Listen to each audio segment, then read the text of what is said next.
All right, the road to a 500k club, episode one. How did we get here? A little bit of background here. My name's Tom. I run Curious Growth. I'm sitting in here in my club at Camera Martial Arts and Fitness, in my office/storage room. So you can see piles of uniforms, the wheel of awesome, some old signs. Real kind of space that I sit in here. I've got three dogs here. One of them's chewing something, so if you can hear him chewing away, that's Teddy. Yeah, so look, a little bit of background on this. I'm starting the Road to 500k video series. I'm going to be launching a video every week. I'm going to hold myself accountable to that. It's going to be tough, but that is what it's like when you hold yourself accountable to do something. Over the next 12 months, I am pushing super hard to get my new second location, which is a 10-minute drive across west from here, to get to a 500k club, and the journey that I'm going to be going on from there. So the background, really simply, started Camera Martial Arts and Fitness in 2011. Little tiny rented room. I sold my online furniture business, the URL, to buy the mats for my first business, for my martial arts business. And it's gone from strength to strength. First year, 50 members, full-time location. Moved a couple of years later to a location even bigger. 4 years later, moved to a location that we are here currently, which is double the size. Absolutely insane journey, mental health, losing it all. But that's the background of whacking the microphone. That's the background of how I got here. And next I'm going to go into what have I done to get to this point, because it's been a bit of an ordeal. Why a second location? Well, simply put, I've been running this business for 13 years. I've been full-time since beginning of 2018. And realistically, the second location for me is where I actually start to earn a living that I feel good about. I actually left a six-figure job working in another area to run this club full-time. And obviously, I invested all the additional resources that I could into hiring staff. So instead of me doing everything now, I've got a couple of full-time staff, I've got casuals and part-timers. I think there's about 19 or 20 people on the books. And so the second location for me is going to be a great journey in expanding, and my business partners and I, about how to obviously share the community that we've formed, but also look at generating a little bit more income for ourselves along the way, because that's what businesses are for. So look, the journey that it takes you to get to a lease, particularly in the first place, a lot of people watching this probably already done it. There's a lot of legwork. You've got to find the location, then you've got to contact the agent, then you've got to go through and negotiate the terms. Now, this new club has been an absolute ordeal, not a normal negotiation at all. A little bit Bold and the Beautiful-esque. The building is originally owned by a guy who passed away the year before last. And then put everything to his wife in the will.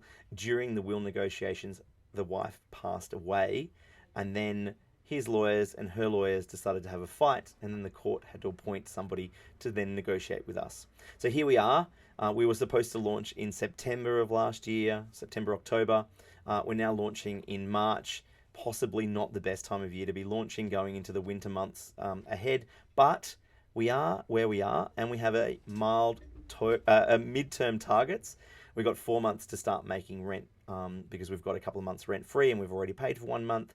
We've lost all of the money that we had for the fit out. So literally, I'm looking at taking this club from what I did back in 2011. I'm going to go in there, lick a paint. I'm going to whack down some mats, put in some gear, and then we're just going to start. But what have I done between now and then to get things going? So probably there's three parts to the dogs chewing away underneath here, annoying me. There's three parts to what we've really done. One is starting to build an audience, and I did this with my club back in 2010 before I moved down.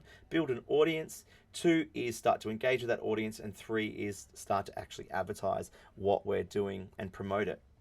So what I did was announce early that we were going to the area. We didn't have a confirmed date.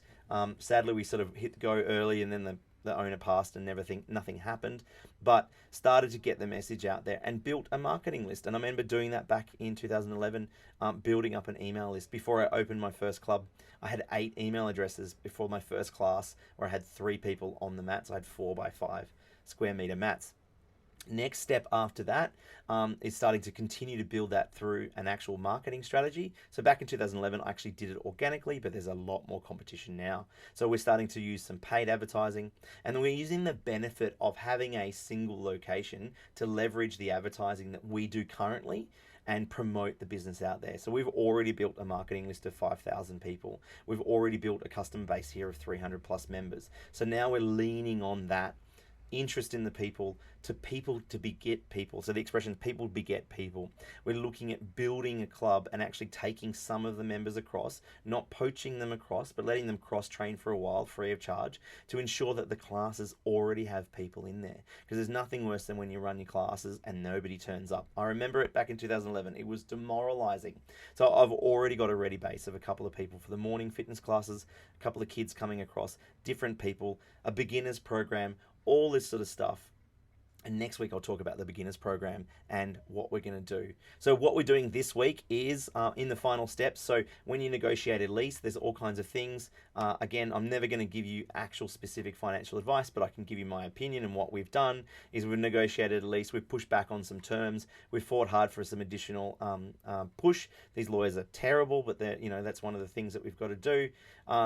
We've made sure that we have a bank guarantee with our funds sitting in a bank earning interest, and we have not provided a personal guarantee, because you should never provide a personal guarantee on a lease.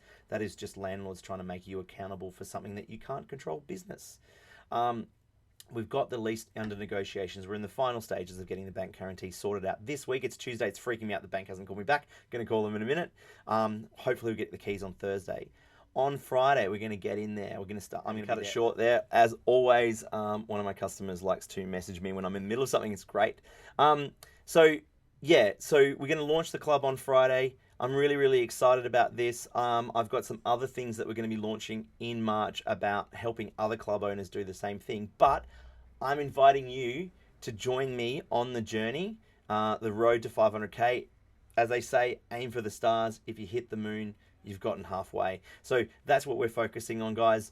Keep me in the loop of what we're doing here. Enjoy it. Hopefully I make a bit of sense. Got any questions, smash them in the below. And I look forward to seeing what you guys think, and obviously smashing this second club for Canberra Martial Arts and Fitness. I'm Tom from Curious Growth. Talk to you soon.